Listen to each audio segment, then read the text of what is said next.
గారు గఫూర్ గారు ఇప్పుడు డబ్బులు ఉన్నాక ఇప్పుడు కేంద్ర ప్రభుత్వం నాకు గుర్తుండి లాస్ట్ టైం 1,70,000 కోట్ల ప్యాకేజీని మోడీ గారు ఒక సభలో ఎంత కావాలి చెప్పండి అప్పుడు కరెక్ట్గా మనకి ఆంధ్రప్రదేశ్లో ఈ ప్రత్యేక హోదా ఇవ్వలేదన్న చర్చ ప్యాకేజ్ ఇవ్వలేదన్న చర్చ ఉన్న టైంలో 1,75,000 కోట్లు బీహార్కి ఆయన వేలం పాటలాగా పాడి అనౌన్స్ చేసింది మనకు గుర్తుంది. ఇప్పుడు కూడా నోటిఫికేషన్కి ముందు బోల్డ్ అన్ని ప్రకటనలు బోల్డ్ అంతా వేల కోట్ల రూపాయలు ఈవెన్ దర్భంగా లాంటి చోట కూడా మెట్రో రైల్ అని అమిత్ షా గారు చెప్తా ఉన్నారు. సో ప్రకటనలు ఉంటా ఉన్నాయి. ఎంతో కొంత డబ్బులు డంప్ చేసినప్పుడు సరే అవినీతి ఉన్నా సరే కొంత అభివృద్ధి పర్ క్యాపిటల్ పెరగటం కానీ తెలంగాణ బీఆర్ఎస్ అవినీతికి పాల్పడిందని మీరంతా మాట్లాడతారు. 10 ఏళ్ళుగా అవినీతి ఉందా లేదా పక్క పెడితే ఇవాళ దేశంలో నెంబర్ 1గా 3,56,000 పర్ క్యాపిటల్ ఉంది. బీహార్లో అది చూస్తే మనకి 68,000 కనపడుతూ ఉంది. అంటే పర్ క్యాపిటల్ పెరగలేదు, ఏ ఇండికేటరు పెరగలేదు. అభివృద్ధి జరిగితే ఎంతో కొంత ఈ ఇండెక్స్లో విద్యలోనో ఆరోగ్యంలోనో పోషకాహారంలోనో మోర్టాలిటీ రేషియోలోనో లేకపోతే ఇంకే వీటిలో వేట్లో కూడా ఈ రోజుకి మ్యానుఫ్యాక్చరింగ్లో 5.5% ఉద్యోగాలే బీహార్లో వస్తున్నాయి. అంటే ఏం ఇండస్ట్రియల్ గ్రోత్ వచ్చినట్టు 20 ఏళ్ళుగా ఏం సాఫ్ట్వేర్ పక్క పెట్టండి కనీసం పరిశ్రమలు కూడా రాలేదని అర్థమవుతుంటే దీని మీద ఎందుకు చర్చ నడవట్లేదు గఫూర్ గారు? ముందుగా కటారి గారు మీకు మిగతా పెద్దలందరికీ నమస్కారం అండి. ఇప్పుడు బీహార్ అసెంబ్లీ ఎన్నికల్ని ఏ వైపుగా తీసుకొని పోవాలి అనేటువంటి స్ట్రాటజీలో నరేంద్ర మోడీ లేదా అమిత్ షా వారు వెనుకుండేటువంటి బీజేపీ వారు ఎంచుకునేటువంటి స్ట్రాటజీ ఏమంటే ప్రజల ఇష్యూస్ మీద చర్చ లేకుండా ఎమోషనల్ ఇష్యూస్ మీద చర్చ పోవాలి. అది దేశవ్యాప్తంగా వాళ్ళ స్ట్రాటజీ. ఇప్పటికీ ఫెయిల్ అయింది. ఇప్పుడు ఏంటంటే మరలా అదే స్ట్రాటజీని ఇప్పుడు బీహార్ లో అమలు చేస్తున్నారు. ఎంతసేపు ఆపరేషన్ సింధూర్ అన్నారు, లేకపోతే ధర్మము మతము అవి చెబుతూ జంగల్ రాజును గుర్తు చేస్తున్నారు. కాదు సార్, జనం అందరూ 20 సంవత్సరాల ముందుండే దాన్ని గుర్తుపెట్టుకుంటారా, ఇప్పుడు జరిగేదాన్ని గుర్తుపెట్టుకుంటారా?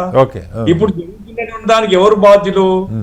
ఈ రోజు బీహార్ వెనుకబడిపోవడానికి సార్ గుర్తుంటే కటారి గారు కరోనాలో రైళ్లన్నీ ఆపేస్తే దేశవ్యాప్తంగా వేలాది మంది 100 కిలోమీటర్లు రాత్రింబోలు ప్రయాణించింది బీహారీలే కదా సార్. అవును.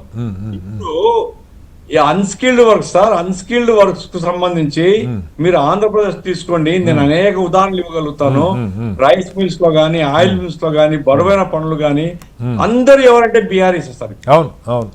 అంటే ఆ రకంగా ఉపాధి లేక బతుకు తెరువు కోసం దేశవ్యాప్తంగా లక్షలాది మంది అక్కడ నుంచి తరలిపోతుంటే నితీష్ కుమార్ సిగ్గుపడాల్సిన పని లేదా? వాళ్ళని బలపరిచేటువంటి బీజేపీ నరేంద్ర మోడీ గాని అమిత్ షా గాని సమాధానం చెప్పాల్సిన పని లేదా? ఎందుకు అన్ఎంప్లాయ్మెంట్ ఈ స్థాయిలో ఉంది అక్కడ సార్? ఒకటి ఈ మధ్య ఒక ఐపీఎస్ ఆఫీసర్, రిటైర్డ్ ఆఫీసర్ అతను, ఆయన బీహార్ లో పనిచేశాడు, జార్ఖండ్ లో పనిచేశాడు.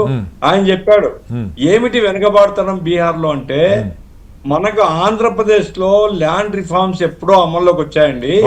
ఆ రకంగా కింది స్థాయి వరకు పోయింది. అక్కడ ఏంటంటే ఇప్పటికి కూడా ల్యాండ్ అంతా కూడా కొంతమంది కొన్ని కుటుంబాల చేతుల్లో ఉంటుంది.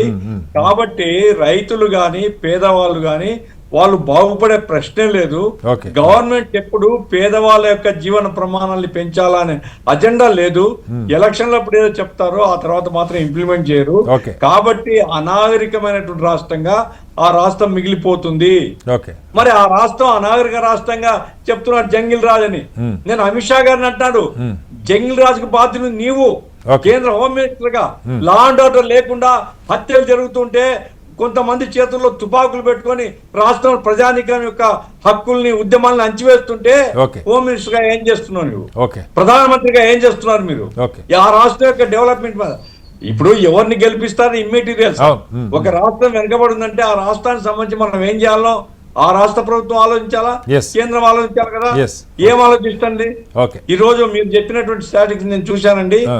ఏ అంశంలోనైనా కొంచెమైనా తల ఎత్తుకునేటువంటి స్టాటిక్స్ ఉన్నాయా? మహిళల విద్యా విషయంలో కానీ, మహిళలకు వయస్సు కాకముందే పెళ్లిళ్ళు చేయడం కానీ, పిల్లల్ని కనడం కానీ, ఆ తర్వాత వాళ్ళ జీవన ప్రమాణాలు కానీ, వాళ్ళ చదువు పిల్లల చదువులు కానీ అన్నిట్లో బ్యాక్వర్డ్ స్టేట్ గా ఉంటున్నప్పుడు బాధ్యత లేదా? కాదు సార్, మీరు మహిళలు అంటే ఈ రోజు కూడా 18 ఏళ్ల లోపు మహిళలకి పెళ్లిళ్ళు అవుతున్నది, 40% మందికి 18 ఏళ్ళ పెళ్లిళ్ళు అవుతున్నాయి sir. Because of shocking shocking. Feudal culture. Yes.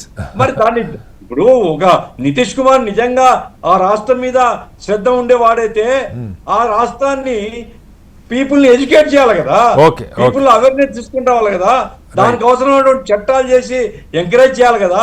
ఇప్పుడు ఎలక్షన్లు వస్తే 10,000 ఇస్తా ఎన్ని అబ్బా జాగిరి ఇస్తున్నావా, ఎక్కడి నుంచి తెచ్చిస్తున్నావు? గవర్నమెంట్ డబ్బులే కదా ఇచ్చేది. మరి ఇన్నాళ్ళు ఏం గాడుతులు కాసినావా, ఇన్నాళ్ళు గడ్డి బీక్తున్నారా మీరు? ఏమి చేయకుండా ప్రజలకు ఇప్పుడు మళ్ళా ఎలక్షన్లు వచ్చినాయి కాబట్టి 10,000. ఆ రకంగా ప్రజాధనంతో మళ్ళా కరప్ట్ చేసి ప్రజల్ని మభ్యపెట్టేటువంటి ప్రయత్నం చేస్తున్నారు.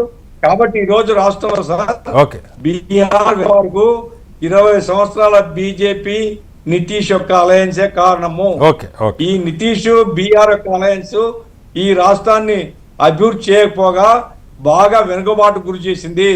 కాబట్టి ఇటువంటి పరిస్థితుల్లో ఆ రాష్ట్రం బాగుపడాలనేటువంటి సిన్సియారిటీ ఉండే ఎవరైనా కానీ ఆ రాష్ట్రంలో గెలుపు ఓటములోనే తర్వాత అండి, గెలుపు ఓటమి నేను పోవడం లేదు. నేను పోతుంది ఏమంటే ఒక రాష్ట్రాన్ని ఒక వెనుకబడినటువంటి రాష్ట్రంగా మీరు మార్చినారు, దానికి మూల్యం చెల్లించుకోవాలని చెప్తున్నాను. మీరు తప్పుడు ఆరోపణలు చేసి మరలా ఇప్పుడు ఇండియా కూటమి మీద రకరకాల దుష్ప్రచారాలు చేయడం మాత్రం ప్రజలు హర్షించడం మాత్రం చెప్పదు.